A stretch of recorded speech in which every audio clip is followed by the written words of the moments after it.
ini tulisan siapa gitu. Yang dilihat hanyalah kualitas. Jangan pikir beratnya, jangan pikir pusingnya. Tahukah kamu sebenarnya ada cara jalur lulus kuliah tanpa skripsi? Apa itu?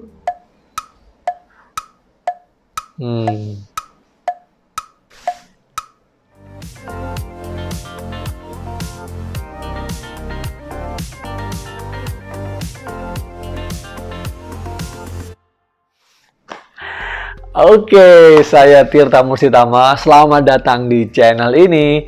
Channel ini membahas tentang sukses belajar di perguruan tinggi, kuliah gitu maksudnya.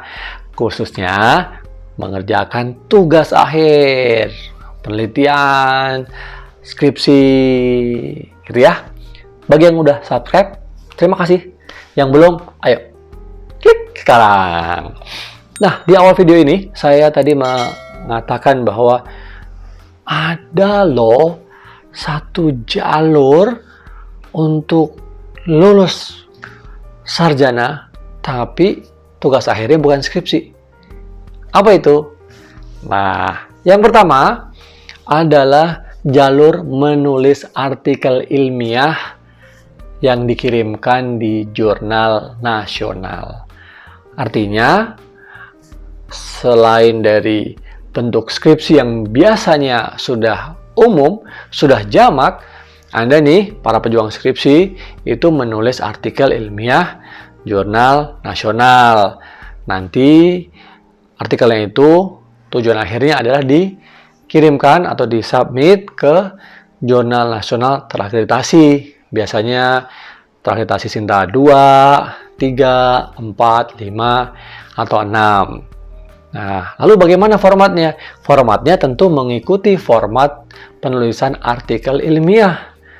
Nah, biasanya kan ada judul, ada penulis, ya, ada abstraknya, ada juga kata-kata kunci. Nah, setelahnya ada latar belakang, ya, atau pendahuluan. Kemudian di dalamnya juga di situ ada pertanyaan penelitian. Sama secara umum dengan skripsi, ya, tapi bentuknya lebih kompak, ya, lebih dimampatkan gitu. Nah, tadi setelah di bagian pendahuluan ada pertanyaan, juga di situ juga ada tujuan, ya. Nah, terus biasanya juga disisipkan di situ adalah apa yang ingin dibuktikan, apakah itu kita menggunakan istilah hipotesis atau proposisi.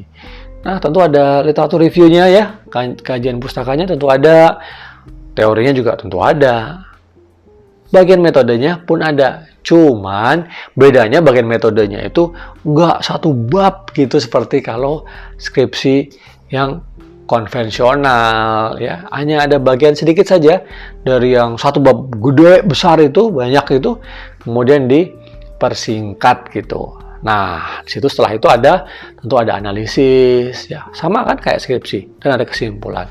Cuman dari aspek jumlahnya juga nggak sebanyak skripsi. Bisa 15 halaman, 20 halaman, atau kalau pakai kata-kata, jumlah kata bisa 4.000 kata, ya, sampai maksimum, ya, biasanya itu 12.000 kata gitu, ya, atau katakanlah 10.000 kata lah. Yang paling aman mungkin 6.000 sampai 8.000 atau 6.000 sampai 10.000 kata. Kira-kira standar dari tulisan artikel ilmiah seperti itu. Nah, nanti penilaiannya didasarkan pada status dari artikel itu. Jadi misalnya artikel itu bisa diterima apa sedang direview, ya, atau nanti sudah publish gitu, ya, atau bahkan sudah terindeks gitu misalnya, ya. Silahkan nanti bisa diatur sedemikian rupa. Nah, lalu apa yang kedua? Yang kedua adalah menulis artikel jurnal internasional. Nah, menulis jurnal artikel internasional ini sama seperti menulis jurnal artikel nasional, tapi yang ini dikirimkan ke jurnal internasional. Nah, biasanya karena jurnal internasional dia berbahasa asing. Nah, berbahasa Inggris, bisa berbahasa Prancis, bisa berbahasa Arab, bisa berbahasa Mandarin, ya. Nah, ini kalau kalian di pejuang skripsi punya keahlian itu, bisa dikirimkan ke jurnal-jurnal yang berbahasa asing tersebut yang diakui oleh PBB itu ya, oleh Perserikatan Bangsa-Bangsa. Formatnya sama seperti jurnal nasional tadi, hanya bedanya ini tulis dalam bahasa Inggris, kalau jurnal nasional tadi tulis dalam bahasa Indonesia, dan dikirim ke jurnal yang terindeks di database pangkalan data Scopus atau Web of Science atau Thomson Reuters. Itu kalau untuk kategori jurnal internasional bereputasi. Tapi kalau Anda memilih memasukkan ke jurnal internasional saja, itu juga ada gitu ya, bisa ada indexing lain ya, kecuali yang dua hal tadi, Scopus atau Web of Science atau Thomson Reuters tadi gitu. Nah, kemudian ada lagi loh yang ketiga. Yang ketiga adalah membuat artikel ilmiah yang kemudian dipresentasikan di seminar nasional maupun seminar internasional. Nah, di situ biasanya nanti naskahnya itu kalau sudah dipresentasikan dikumpulkan dalam proceeding. Ada juga yang dikirimkan lanjutnya ya ke jurnal-jurnal atau kemudian bekerjasama dengan jurnal tertentu kemudian diterbitkan. Ada juga seperti itu. Nah, 3 cara ini ya ada syaratnya. Apa itu? Syaratnya adalah kampus kalian, kampus kamu, kampus para pejuang skripsi sudah punya kebijakan seperti ini. Kebijakan yang memang membolehkan 3 alternatif penyelesaian pengganti skripsi ini bisa digunakan. Atau dengan kata lain, di kampus kamu membuka kesempatan, membuka kemungkinan bahwa jalur lulus itu tidak hanya semata-mata menulis skripsi. Banyak kok di beberapa kampus sudah mulai memikirkan jalur-jalur kelulusan di studi S1 itu tidak melalui jalur formal yang formatnya seperti skripsi. Nah, ini ya, nanti kalau Anda ingin tahu lebih lanjut, tentu tanyakan, diskusikan di kampus masing-masing, karena kebijakannya pun berbeda-beda. Ada yang sudah mengadopsi itu, ada yang belum gitu. Atau ada yang menerapkan tetap skripsi, tapi juga ada artikelnya. Waduh, tambah pusingnya, tambah berat. Nah, tapi jangan pikir beratnya, jangan pikir pusingnya. Tetapi kompetensi yang kalian dapat ketika mengerjakan artikel ilmiah tersebut.